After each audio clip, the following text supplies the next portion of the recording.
Thank you for your testimony. Please proceed, state your name.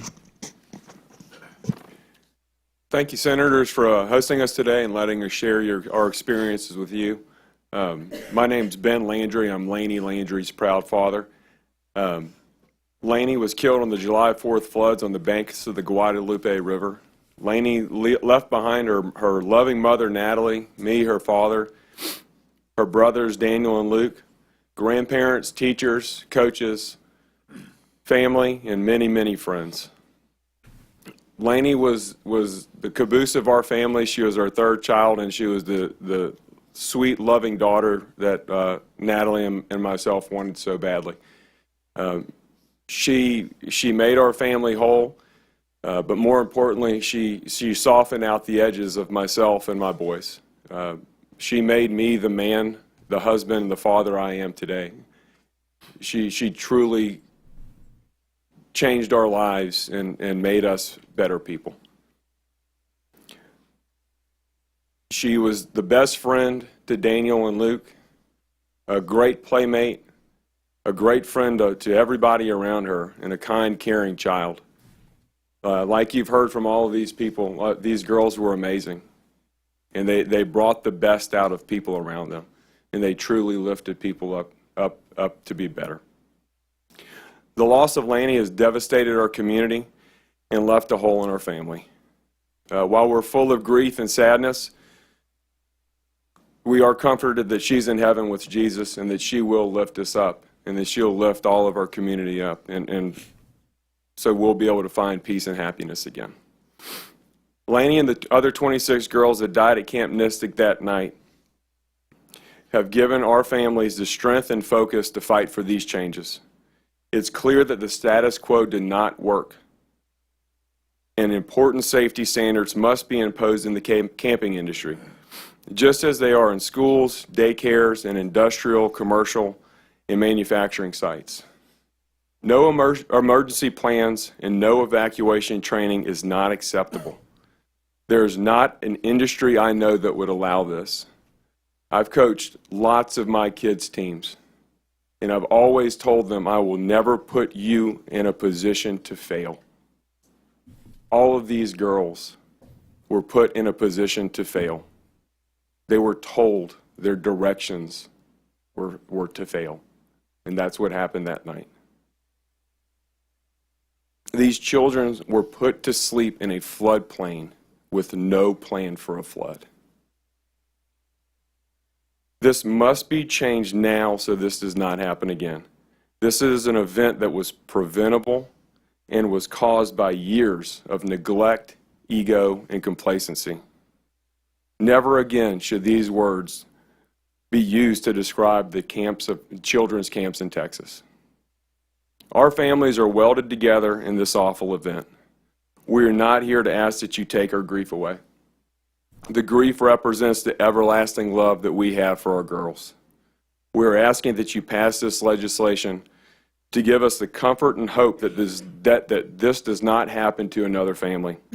They did not, so they don't have to deal with and live through this grief and pain.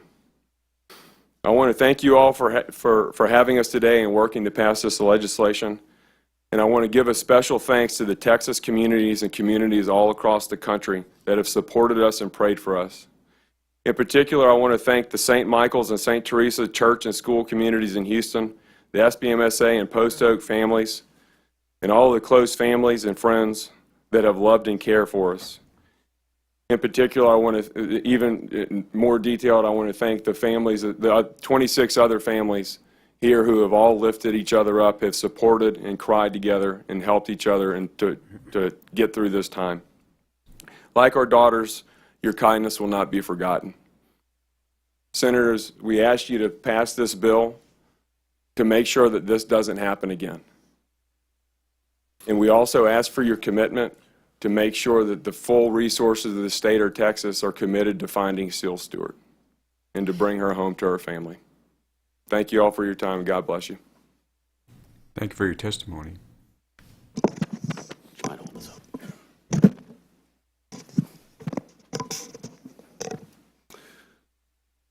So thank you, Ben. So I'm Matthew Childress. and I'm honored to be the father of a hero, Chloe Madeline Childress. I am the caboose today, so I'll be the final one that you'll be hearing from and the final one that will torture you with these stories. But I want you to remember there are many more that did not testify. And these are the realities that we will live with the rest of our lives. As you said, Senator Kolkhorst, don't unhear them. We need you to remember them. We need you to be tortured by them, because we are every single day.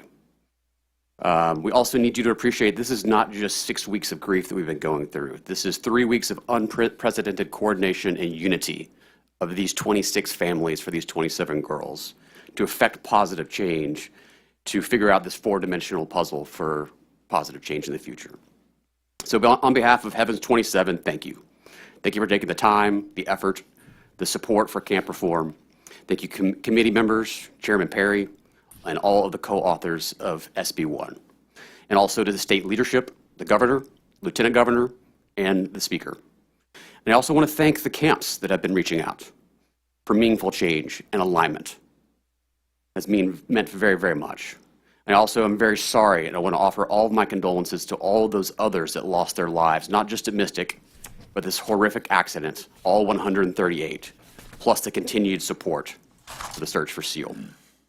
So this is my daughter. Let's make sure it's up. Is it up? Yeah, this is my daughter, Chloe. Chloe was 18 when she was killed. This is a grown woman. She is survived by her brother, Jack, 15, who started his sophomore year today at the Kincaid School in Houston, Texas. My wife, Wendy, wishes she could be here, but she wants to ensure he is launched into a normal school starting day and is there to support him for that. So one of my nicknames for Chloe was that she was my hero. For all that she had accomplished, I was so proud of the independent woman she had become and all that she had to come in the future. Not to mention she was just a better human than me. She was one of the counselors, along with Catherine Ferruzzo, in the bubble and cabin where all lives were lost. As others have testified, we tried our best to not think about the horror, the terror, and the fear that happened in that cabin that night. 14 girls scrambling for their lives because they did what they were told to do. But as we fast forward, it does turn out that Chloe was not just my hero, but she was an actual hero. Chloe and Catherine both died as heroes trying to save all those sweet little girls. Chloe's from Houston. She graduated from the Kincaid School as a cheerleader, cross-country runner, and a lover of music. She was to attend the University of Texas to study pre-med and to ultimately become a doctor.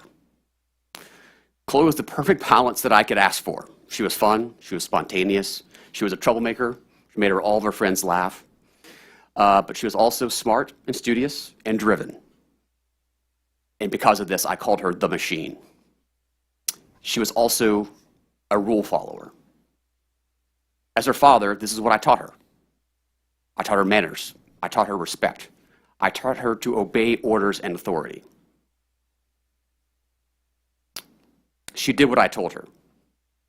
She followed directions, the authorities. And that is what killed her. Last Thursday, instead of moving my daughter into Hardin House, about a mile from here, to start her freshman year, I was at the state capitol with 25 other grieving families that had lost their daughters. We were there to plead with state leaders, asking them to take action so this tragedy would not happen to anyone else in the future. So there are over 1,000 camps operating in the state of Texas with deep history, roots, and impact across the social fabric of our state. As a boy, I attended camp in Hunt. The women in my family are 3 generations of Camp Mystic. I spent my youth picking up my sister at Mystic, staying at the River Inn, and begging to stop at the Hunt store on the way out for a burger. These are places that create lifelong memories and friends that folks will have for the rest of their lives. These are places that should live on and should be cherished and enjoyed for generations to come.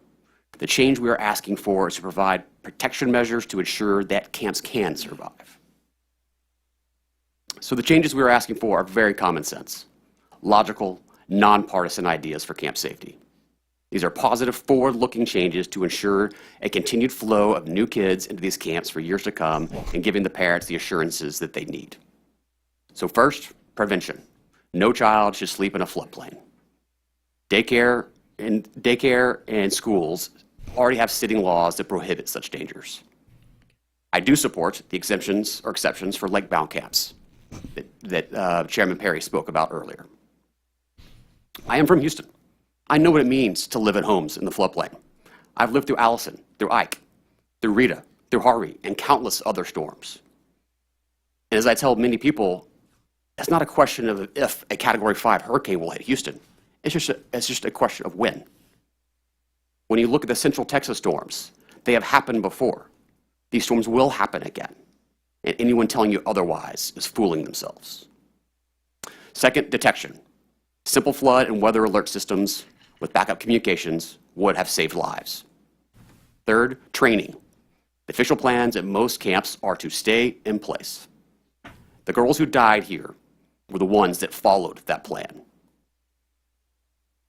Training should prepare staff and campers to act, not to wait in danger. And then finally, response. There needs to be better coordination with local first responders because in an emergency, confusion kills, and we saw that on July 4th. These are basic protections that all parents should expect when they entrust their child to a camp. They are not costly, and camps have simply been exempt. That exemption has now cost lives. So we need to, from a timing perspective, we need to make these immediate changes in this special session with everyone's support because people are already enrolling their children for summer camp next summer in 2026. But we are also here to remind all of you that we are here for the long haul. We have to live with all of this for the rest of our lives. I plan to make it my second job so that no other parent has to go through this type of pain. As we look towards other meaningful reforms across the spectrum in future years, in future sessions, hopefully you'll see me again in the future. Again, pressing for common sense, nonpartisan reforms that everyone can support. People ask me every day how I'm doing. I tell them the truth. And for the record, I tell them, this sucks. This pain is unbearable. Chloe was killed following the manners that I taught her. I lost my firstborn, my machine, my running buddy, and my hero. And for this group of Heavens 27, I am overwhelmed by the unity that the 26 families have had. This all came together in less than 3 weeks, and we have to see this through. There's nothing we can do to bring our daughters back, but we can honor them by ensuring their deaths lead to meaningful change. For now, the time is to act and support SB 1. For my hero, Chloe Madeline Childress, the rest of Heavens 27, and for the millions of campers and parents in the future, so this does not happen again. Thank you all for your support. Senator Betancourt. Thank you, Mr. Sherman. Gentlemen, I just want to tell you, your testimony is absolutely 100% correct. There is a lot of grief in this room, but there's also anger. You know, I have to suppress it now because I feel what could have occurred and what didn't. But I also know that there's 1,100 camps out there that, and many of them do it the right way. This camp was horrifically wrong. The instructions to Chloe were horrifically wrong. And that's where that anger comes in. I have to portray my Irish Catholic, or betray it, I guess, to keep from reacting to it, because I feel it too. And you don't have to worry about, a couple of you mentioned bipartisan. There was no partisanship here. My classmate and friend Jose Menendez and I and Senator Blanco has sat through everything in Kerrville underneath the Dios from Senator Flores and Chairman Perry. And we're going to make these changes stick because they are common sense. You know, and Ben, you made a point about being a coach. You know, I've been everything from a SBISD, you know, superintendent on baseball on down. And you never leave your children at a point of failure. Never put them out to fail. And they didn't. But a lot of other people did. So we're going to recognize the obvious and do what we can to change it. And there won't be any testimony against this. And Ryan, to you, I want you to hold on to that 10 seconds with your daughter, because that's her gift back to you. And you keep giving that gift to everybody that you know of for the rest of your life, because that's what she'll want you to do. My life's purpose has been redefined. I could tell. And God bless you.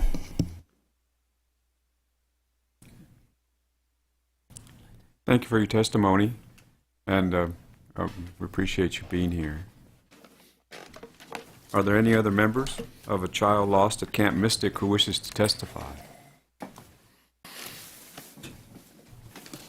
Seeing and hearing none, members, that concludes the testimony we will hear from the families today. I would like to thank every family member for testifying here today. I know it was extremely difficult, but your time is very well spent. Members, just kind of an FYI, this was seventh time for a lot of these families to have this conversation, both with members and legislatures and other groups. So I can only imagine how you relive it that 7 times. So I do appreciate you be willing to tell the story. All right. At this time, the chair calls up our final panel, which includes a resource witness from the Department of State Health Services and some camp operators. The chair calls Adam Buck from the Department of State Health Services. Adam Buck. John Robertson from Camp Longhorn. John Robertson. Scott Fineski from Camp La Junta. And Randall Daly, Texas Association of Campground Owners. You come forward, please. Mr. Chair, I have kind of a comment. It's not meant to... Senator Perry. I looked down the list of those that are testifying from the camp groups, and I'm not going to tell you how to register, but I would suggest that an ON is not supporting a bill. So you better have and better get ready for some hard questions for an on the bill. That is really not, I think, going to be well received. So you can choose to register that way. You can choose to register against it or for it. But I think members are going to want to know why you can't support common sense legislation. So that's y'all's call, y'all's prerogative, and y'all's privilege, and I'm not going to beat you up with it. I can't say the same for every member on this legislative panel. So as you go through this, if you want to make your change, it's a good time to state on the front end that I have switched it from on to support. If you choose not to, the members will do what the members need to do. I appreciate that. Thank you, Mr. Chairman. I'll begin on my right. If you state your name, who you represent, and your position on the bill, and proceed. My name is Randall Daly, and I'm representing the Texas Association of Campground Owners and myself as a campground owner, and we are for this bill, and we support this bill and happy to help in any way that we can, and thank you very much for your work on this bill.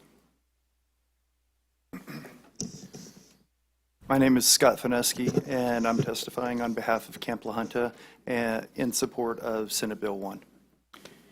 Thank you. And John Robertson from Camp Longhorn. Again, as my compadres here say, we support this legislation. You're currently registered as on, so you want us to change that to support? That is correct. We wish to change the registration from on to Or? in support. Yes, please. Thank you. So noted. Chairman Perry, members of the committee, I'm Adam Book. I am the Associate Deputy Commissioner for the Consumer Protection Division of the Department of State Health Services. I'm here to provide some information about our youth camp licensing and inspection program. Senator Perry. So questions for dishes just specifically. First of all, I'm going to kind of give you a lifeline here. So I want your colleagues in dishes to take heed here today. We are asking dishes to step up, step out, and do more things than they've been asked to do. I sit on finance. I'm not naive to assume you're going to get this done today with existing resource. Yes, sir. So before we get out of this building in the next week, it is absolutely, and I cannot stress this enough because I do this with every agency, and very seldom do agencies take advantage. Within reason, I want an inventory of personnel needed to implement, enforce, and inspect before next camping season, and I remind you that starts before the next session. Yes, sir. So I need a very detailed map of what is available today and what you will need to make sure these provisions are implemented and inspected. And that is on y'all, because I don't live in your world, but I also recognize not all of this is free. So take that to heart, and I hope your folks are listening. And I would expect that information to be available before we leave this week, because we have a protocol on how we get hearings done. So please take that to heart. Secondly, specifically, and we're not going to relive history and whys and why nots forever, but I want to clearly understand what is supposed to be being done today. My understanding is Camp Mystic passed with a 100% rating 2 days prior to. So what was being inspected at these camps today? What was supposed to be that wasn't? So give us kind of a general framework and then hone in on how can a facility 2 days before an event like this be a 100% rating? It may be on the legislature that we did not give you the prescripts necessary to force the inspections as they were, but we're fixing that today. But give us, as a members, and I'm sure there'll be other questions, but I want you to make sure that I will put it this way. If another event happens after April of 26, and I hear the word, we didn't have the manpower, the resources to do it, as someone said earlier about watchmen, it is incumbent upon us to accept the role as watchmen, but when we implement it, that role transfers to y'all. Thank you. Yes, sir. Thank you. Senator Kokhorst. Give us the big umbrella. Okay. Thank you, Chairman Perry. First of all, I want to say that we do have a cost estimate based on the initial SB1, and we will modify that based on your modifications that you announced this morning. DSHS. I wanted to say before you got started, to your, thank you for recognizing me. Before we get started, and that estimate is important. Mm-hmm. And I know that there would be, there is an ability to do an RTE, a request to exceed. I'm not sure how the Lieutenant Governor and Senator Huffman want to do this, whether it's included and domiciled within SB, I think it is now 5, or again, we're on a 30-day timeline, but we get RTEs from y'all all the time, not just dishes, but agencies. And so this would be something that could fit in there, I do believe, on an RTE. But it needs to be, as Senator Perry said, I would use the word robust, complete. Okay? For sure. Yes, Thank ma'am. you. Thank you. Any other things, Senator Perry? Members, any questions for the panel? So I want dishes to go through existing framework. I don't want to rehash what we didn't get done specifically, but I think people need to answer that question, how 100% inspection was created, if it was because we didn't require what we should have required, or if it's required it, but it became complacent, if it's just kind of check the box routine stuff. So share with us what you can share about existing and what this next level will be. Yes, sir. Health and Safety Code 141 has 15 standards that is broken down currently in section 141.0025. And we basically have identified 86 inspection criteria from those 15 standards that we do go inspect. I believe the things that we do in terms of inspections are verifying the records are appropriate. We've verified that they have an emergency plan. Well, you have just heard from the our parents staff, of Camp Mystic we aren't, victims who were testifying before the Texas Senate about organization that Senate Bill approves 1. those emergency plans. But we do These are some verify of the, that they meet camp certain managers and criteria, stewards talking about other such camps and as, some of the safety you know, recommendations to be that implemented they in are case of a prepared to follow disaster, serious through accident, as epidemic, it or will be sort of fatality. enveloped into SB1.